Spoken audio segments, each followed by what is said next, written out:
नमस्कार दोस्तों, क से कहानी चैनल में आप सभी का स्वागत है। आज मैं आपके सामने लेखिका मन्नू भंडारी की एक कहानी सुनाने जा रही हूँ, जिसका नाम है यही सच है। बहुत अच्छी कहानी है। एक महिला की मनोस्थिति को दिखाया गया है, बताया गया है कि कैसे उसके मन में एक के बाद एक ख्याल आते रहते हैं और अपने ही ख्यालों में अपने ही जवाब ढूंढती रहती है और आखिर में क्या पाती है। तो पढ़ते हैं। सामने आंगन में फैली धूप सिमटकर दीवारों पर चढ़ गई और कंधे पर बस्ता लटकाए नन्हे नन्हे बच्चों के झुंड दिखाई दिए। तो एकाएक मुझे समय का आभास हुआ। घंटा भर हो गया यहाँ खड़े खड़े और संजय का अभी तक पता नहीं। झुंझलाती सी मैं कमरे में आती हूँ। कोने में रखी मेज पर किताबें बिखरी पड़ी हैं, कुछ खुली कुछ बंद। एक क्षण में उन्हें देखती रहती, फिर बिना किसी उद्देश्य से कपड़ों की अलमारी खोलकर सरसरी सी नज़र से कपड़े देखती हूँ। सब इधर उधर बिखरे पड़े हैं। इतनी देर यूं ही व्यर्थ खड़ी रही, इन्हें ही ठीक कर लेती, पर मन नहीं करता और फिर बंद कर देती हूँ। नहीं आना था तो व्यर्थ ही मुझे समय क्यों दिया। फिर यह कोई आज ही की बात है। हमेशा संजय अपने बताए हुए समय से घंटे 2 घंटे देरी करके आता है और मैं हूँ कि उसी क्षण से प्रतीक्षा करने लगती हूँ। उसके बाद लाख कोशिश करके भी तो किसी काम में अपना मन नहीं लगा पाती। वह क्यों नहीं समझता कि मेरा समय बहुत अमूल्य है। थीसिस पूरी करने के लिए अब मुझे अपना सारा समय पढ़ाई में ही लगाना चाहिए, पर यह बात उसे कैसे समझाऊं। मेज़ पर बैठकर मैं फिर पढ़ने का उपक्रम करने लगती हूँ, पर मन है कि लगता ही नहीं। पर्दे के जरा से हिलने से दिल की धड़कन बढ़ जाती है और बार बार नज़र घड़ी के सरकते हुए कांटों पर दौड़ जाती है। हर समय यही लगता है, वह आया वह आया। तभी मेहता साहब की 5 साल की छोटी बच्ची झिझकती हुई कमरे में आती है। आंटी, हमें कहानी सुनाओगी? नहीं, अभी नहीं, पीछे आना, मैं रुखाई से जवाब देती हूँ। वह भाग जाती है। ये मिसिस मेहता भी एक ही हैं। यूँ तो महीनों शायद मेरी सूरत नहीं देखती, पर बच्चे को जब तब मेरा सिर खाने को भेज देती हैं। मेहता साहब तो फिर भी कभी कभी 8-10 दिन में खैरियत पूछ ही लेते हैं, पर वे तो बेहद अकड़ू मालूम होती हैं। अच्छा ही है, ज़्यादा दिलचस्पी दिखाती तो क्या मैं इतनी आज़ादी से घूम फिर सकती थी। खट खट खट, वही परिचित पदध्वनि। तो आ गया संजय। मैं बरबस ही अपना सारा ध्यान पुस्तक में केंद्रित कर लेती हूँ। रजनीगंधा के ढेर सारे फूल लिए संजय मुस्कुराता सा दरवाजे पर खड़ा है। मैं देखती हूँ, पर मुस्कुराकर स्वागत नहीं करती। हंसता हुआ आगे बढ़ता है और फूलों को मेज़ पर पटककर पीछे से मेरे दोनों कंधे दबाता हुआ पूछता है, बहुत नाराज़ हो? रजनीगंधा की महक से जैसे सारा कमरा महकने लगता है। मुझे क्या करना है नाराज़ होकर? रुखाई से मैं कहती हूँ। वह कुर्सी सहित मुझे घुमाकर अपने सामने कर लेता है और बड़े दुलार के साथ ठोड़ी उठाकर कहता, तुम ही बताओ क्या करता? क्वालिटी में दोस्तों के बीच फंसाता, बहुत कोशिश करके भी उठ नहीं पाया। सबको नाराज़ करके आना अच्छा भी नहीं लगता। इच्छा होती है कह दूँ, तुम्हें दोस्तों का ख्याल है, उनके बुरा मानने की चिंता है, बस मेरी ही नहीं है, पर कुछ कह नहीं पाती। एक टक उसके चेहरे की ओर देखती रहती हूँ। उसके सांवले चेहरे पर पसीने की बूंदें चमक रही हैं। कोई और समय होता तो मैंने अपने आंचल से इन्हें पोंछ दिया होता, पर आज नहीं। वह मंद मंद मुस्कुरा रहा है। उसकी आंखें क्षमा याचना कर रही हैं, पर मैं क्या करूं? तभी वह अपनी आदत के अनुसार कुर्सी के हत्थे पर बैठकर मेरे गाल सहलाने लगता है। मुझे इसकी इसी बात पर गुस्सा आता है। हमेशा इसी तरह करेगा। वह जानता जो है कि इसके आगे मेरा क्रोध टिक नहीं पाता। फिर वह उठकर फूलदान के पुराने फूल फेंक देता है, नए फूल लगाएगा। एक बार मैंने यूँ ही कह दिया कि मुझे रजनीगंधा के फूल बड़े पसंद हैं, तो उसने नियम ही बना लिया, हर चौथे दिन ढेर सारे फूल लाकर मेरे कमरे में लगा देता है। अब मुझे भी इसकी आदत हो गई है कि एक दिन भी कमरे में फूल ना रहे तो पढ़ने में मन नहीं लगता है। जैसे ये फूल संजय की उपस्थिति का आवाज़ देते रहते हैं। उसके बाद हम घूमने निकल गए। एकाएक मुझे ईरा के पत्र की बात याद आती है। मैं तो गुस्से में उसे जाने कैसे ही भूल गई। सुनो, ईरा ने लिखा है कि किसी दिन भी मेरे पास इंटरव्यू का बुलावा आ सकता है। मुझे तैयार रहना चाहिए। कहाँ? कलकत्ता से? कुछ याद करते हुए संजय पूछता है और फिर एकाएक ही उछल पड़ता है। यदि तुम्हें वह जॉब मिल जाए तो मज़ा आ जाए दीपा, मज़ा आ जाए। हम सड़क पर हैं, नहीं तो ही अवश्य वह कोई हरकत कर डाली होती। क्या वह चाहता है कि मैं कलकत्ता चली जाऊं, उससे दूर? तभी सुनाई देता है, तुम्हें ये जॉब मिल जाए तो मैं भी अपना तबादला कलकत्ता ही करवा लूँ, हेड ऑफिस में। यहाँ की रोज़ की किचकिच से मेरा तो मन उब गया है। कितनी ही बार सोचा कि तबादले की कोशिश करूँ, पर तुम्हारे ख्याल ने हमेशा मुझे बांध लिया। ऑफिस में शांति हो जाएगी, पर मेरी सामने कितनी वीरान हो जाएगी। उसके स्वर की आर्द्रता ने मुझे छू लिया। एकाएक मुझे लगने लगा कि रात बड़ी सुहावनी हो चली है। हम दूर निकलकर अपनी प्रिय टेकरी पर जाकर बैठ उठते हैं। वहाँ जाके बैठ जाते हैं। दूर दूर तक हल्की सी चांदनी फैली हुई है। वह दोनों पैर फैलाकर बैठ जाता है और मुझे घंटों अपने ऑफिस के झगड़े की बात सुनाता रहता है। मैं कुछ नहीं बोलती, बस एकटक उसे देखती रहती हूँ। जब वह चुप हो जाता है तो मैं बोलती हूँ, मुझे तो इंटरव्यू में जाते हुए बड़ा डर लग रहा है। पता नहीं कैसे कैसे क्या क्या पूछते होंगे। मेरे लिए तो ये पहला ही मौका है। वह खिलखिलाकर हंस पड़ता है। तुम भी एक एक ही मूर्ख हो। घर से दूर यहाँ कमरा लेकर अकेली रहती हो, रिसर्च कर रही हो, दुनिया भर में घूमती फिरती हो, और इंटरव्यू के नाम से डर लगता है क्यों? और गाल पर हल्की सी चपत जमा देता है। फिर समझाकर कहता है, देखो आजकल ये इंटरव्यू आदि तो सब दिखावा मात्र है। किसी से जान पहचान वाले से इन्फ्लुएंस डलवाना जाकर। पर कलकत्ता तो मेरे लिए एकदम नई जगह है। वहाँ ईरा को छोड़कर मैं किसी को जानती भी नहीं। अब उन लोगों की कोई जान पहचान हो तो दूसरी बात है। असहाय सी मैं कहती हूँ, और किसी को नहीं जानती। फिर मेरे चेहरे पर नज़रें गड़ाकर पूछता है, निशित भी तो वही है? होगा, मुझे क्या करना है उससे?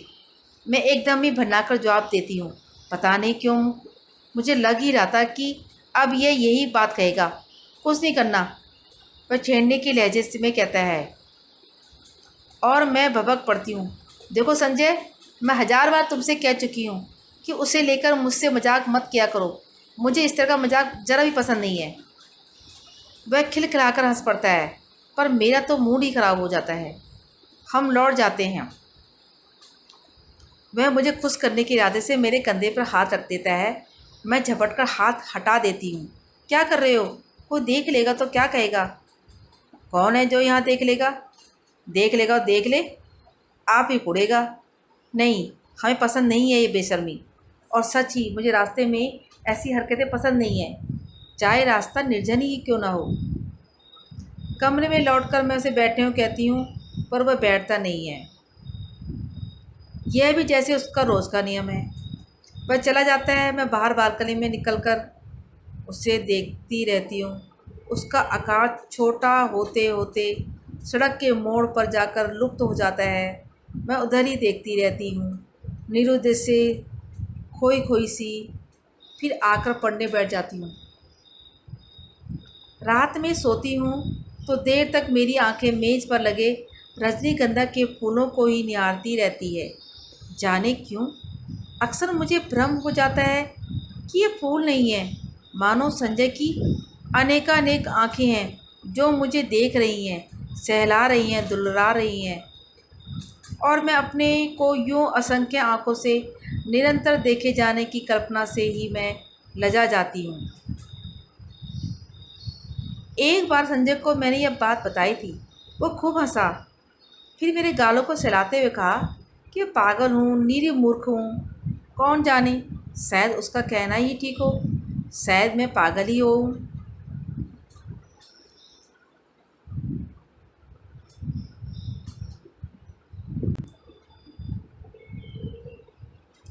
कानपुर। मैं जानती हूँ संजय का मन निशित को लेकर जब तब सशंकित हो उठता है, पर मैं उसे कैसे विश्वास दिलाऊं कि मैं निशित से नफरत करती हूँ। उसकी याद मात्र से मेरा मन घृणा से भर उठता है। फिर 18 वर्ष की आयु में किया हुआ प्यार भी कोई प्यार होता है भला? निरा बचपन होता है, महज पागलपन। उसमें आवेश रहता है, गति रहती है, पर गहराई नहीं। जिस वेग से वह आरंभ होता है, जरा सा झटका लगने पर उसी वेग से टूट भी जाता है।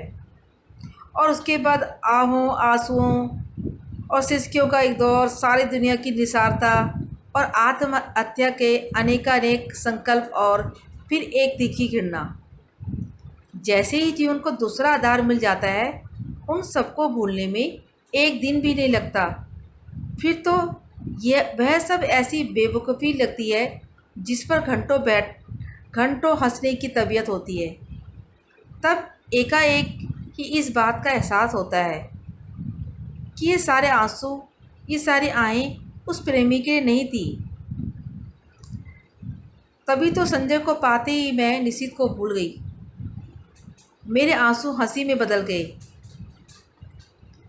पर संजय है कि जब तब निशित की बात को लेकर वैर ही खिंसा हो उठता है। मेरे कुछ कहने पर वह खिलखिला अवसर पड़ता है, पर मैं जानती हूँ वह पूर्ण रूप से आश्वस्त नहीं है। पर संजय को कैसे समझाऊं यह सब?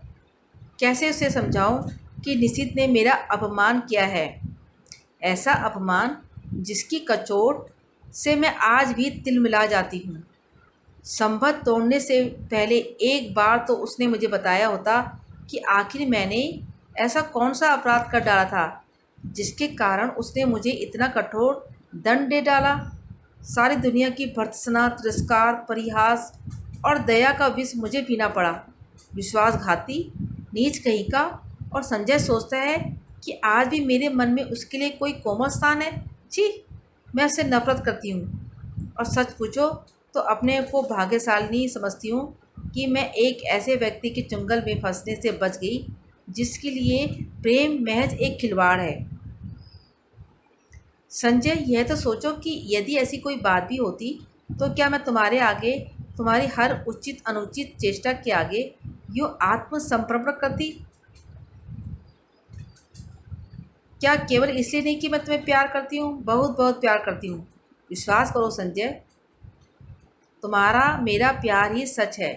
निशित का प्यार तो छल था, भ्रम था, झूठ था। परसों मुझे कलकत्ता जाना है, बड़ा डर लग रहा है। कैसे, क्या होगा? मान लो इंटरव्यू में बहुत नर्वस हो गई तो? संजय को कह रही हूँ कि वह भी साथ चले, पर उसे ऑफिस से छुट्टी नहीं मिल सकती। एक तो नया शहर, फिर इंटरव्यू।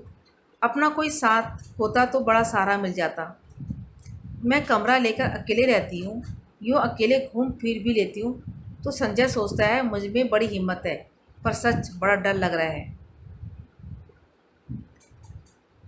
बार बार मैं ये मान भी लेती हूँ कि मुझे नौकरी मिल गई और मैं संजय के साथ वहाँ रहने लगी हूँ। कितनी सुंदर कल्पना है। काश संजय भी किसी तरह मेरे साथ चल पाता। गाड़ी जब हावड़ा स्टेशन के प्लेटफार्म पर पहुँचती है तो जाने कैसी विचित्र आशंका, विचित्र से भय से मेरा मन भर जाता है। प्लेटफार्म पर खड़े असंख्य नर नारियों में ईरा को ढूंढती हूँ। आखिर एक कुली को बुलाकर अपना छोटा सा सूटकेस और बिस्तर उतारने का आदेश दे मैं नीचे उतर पड़ती हूँ। उस भीड़ को देखकर मेरी दहशत जैसे और बढ़ जाती है। तभी किसी के हाथ के स्पर्श से मैं पूरी तरह चौंक जाती हूँ। पीछे देखती हूँ, ईरा खड़ी है। रुमाल से चेहरे का पसीना पोंछते हुए कहती हूँ, उफ, तुझे न देखकर मैं घबरा रही थी कि तुम्हारे घर भी कैसे पहुँचूँगी। बाहर आकर हम टैक्सी में बैठते हैं। अभी तक मैं स्वस्थ नहीं हो पाई हूँ। जैसे ही हावड़ा पुल पर गाड़ी पहुँचती है, हुगली के जल को स्पर्श करती हुई ठंडी हवाएं तन मन को एक ताजगी से भर देती हैं। ईरा मुझे उस पुल की विशेषता बताती है और मैं विस्मित सी उस पुल को देखती हूँ।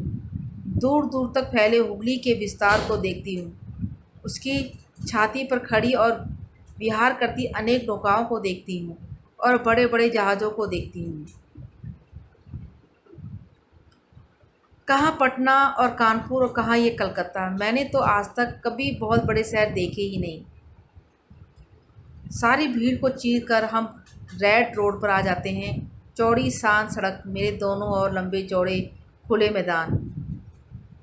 क्यों हीरा, कौन कौन लोग हो गए इंटरव्यू में? मुझे तो बड़ा डर लग रहा है। अरे सब ठीक हो जाएगा। तू और डर? हम जैसे डरें तो कोई और बात भी है। जिसने अपना सारा कैरियर अपने आप बनाया है वह भला इंटरव्यू में डरे? फिर कुछ देर ठहर कर कहती है, अच्छा भैया भाभी तो पटना ही होंगे। जाती है कभी उनके पास भी या नहीं? कानपुर आने के बाद एक बार गई थी। कभी कभी यूं ही पत्र लिख देती हूँ। भाई कमाल के लोग हैं, बहन को भी नहीं निभा सके। मुझे ये प्रसंग कतई पसंद नहीं। मैं नहीं चाहती कि इस विषय पर कोई बात करे। मैं मौन ही रहती हूँ।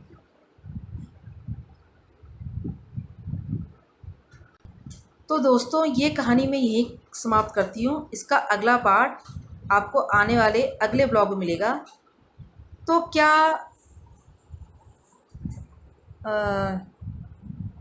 वो ईरा के पास आई है तो उसके मन में क्या ख्याल आ रहे होंगे? तो दीपा क्या निशी से मिल पाएगी या नहीं?